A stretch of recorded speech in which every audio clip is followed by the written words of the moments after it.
going on? My name is Victor Roman, and thank you for tuning into The Vinyl Brief. Today we'll be diving into the breakdown of Junko Yagami's 1985 album, Communication. This classic is considered one of the most important records within the City Pop catalog. It contains vibrant, catchy lyrics and highlights an album cover design that, in my opinion, reflects the time period to a T. There's also a few design details that I'm super excited to jump into. My top 3 reasons for getting into this design will be composition, the way the design is planned and laid out; technique, the approach and style when executing the artwork; and typography, the character and letter styles used on the title, but in this case, the name of the artist, Junko. As always, we'll get into the music and overall design thinking on this eye-catchy cover, but with that being said, let's jump into it. Junko Yagami, Communication, 1985. Diving into the vibrant landscape of post-war Japan, a musical phenomenon was set to emerge that would come to embody the spirit of an era, city pop. Born from the bustling streets of Tokyo and Osaka, this genre transcended mere melodies, becoming a cultural force that resonated deeply with the aspirations and realities of its time. City pop highlighted the pulsating rhythm of urban life while exuding an aura of sophistication and allure. Its melodic synths, catchy hooks, and smooth vocals evoke images of bustling cityscapes, heartbreak, and neon-lit streets. Beyond its musical allure, city pop serves as a cultural moment in time, reflecting the societal shifts, technological advancements, and aspirational dreams of Japan's economic boom era. Through the advancement of the Sony Walkman and high-quality car sound systems, music begins to play a much bigger role in the lives of city dwellers. This movement birthed a handful of acts that combine musical genres such as disco, funk, soul, and boogie while heavily referencing the Western sound. These artists include Maria Takeuchi, Miki Matsubara, Masayoshi Takanaka, and Junko Yagami. In 1985, Junko Yagami released Communication, her debut album on Tokyo-based label Moon Records. As a follow-up to her debut classic Bay City, Communication takes you on a dreamy synth ride that is considered one of the essential albums on the entire Japanese city pop catalog. Known for its rhythmic moments, this album has a tremendous amount of replay value due to its catchy pockets.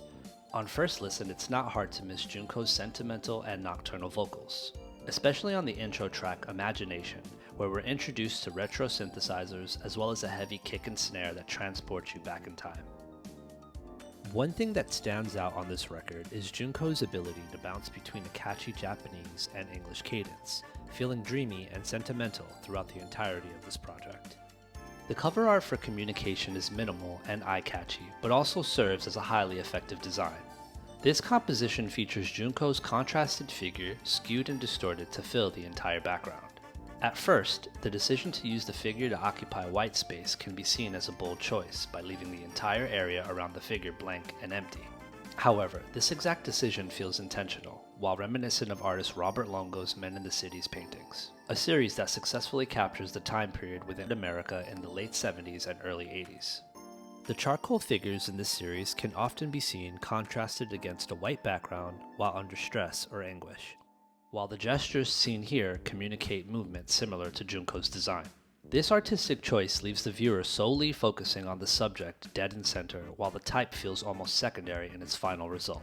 This composition sits beautifully next to other city pop records, especially Yukio Sasaki's 1982 record, Yes.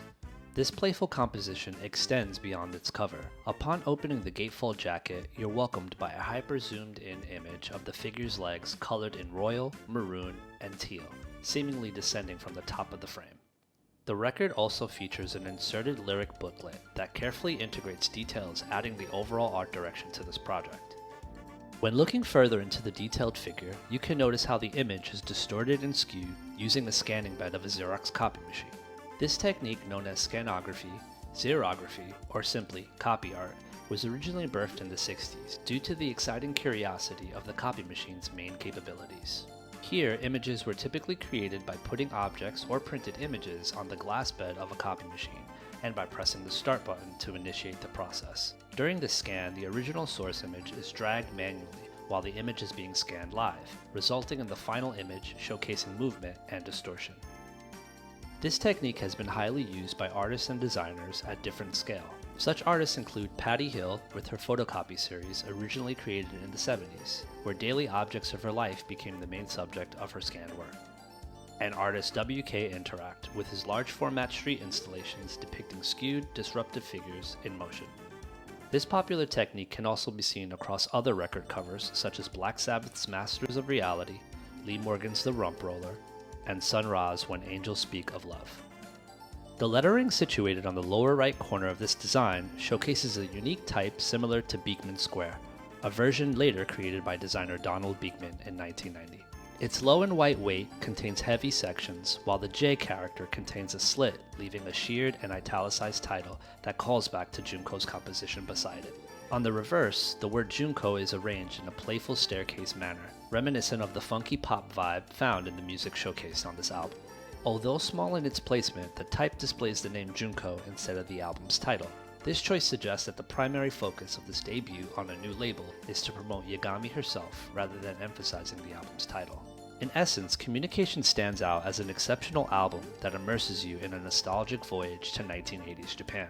What resonates with me about this cover is how it mirrors the technological progress and inventive energy prevalent during the time of this album's inception, while its blends of purple hues and stylized approach solidifies its place within the genre's wide catalog of greats. Thanks for tuning into an episode of The Vinyl Brief. If you have any other albums that you'd like for me to review and dissect, please don't hesitate and just leave a comment in the section below. If you enjoyed this episode or if you'd like to see more, please like and subscribe to the channel. As a designer and art director, the overall goal for this project is to strike the visually and audio curious. So if you're into design, if you're into music, or if you're just curious of, why does this album look this way, or it's kind of interesting, let me see what's the history behind that, then this is definitely the channel for you. So thanks again, and I'll see you again next time.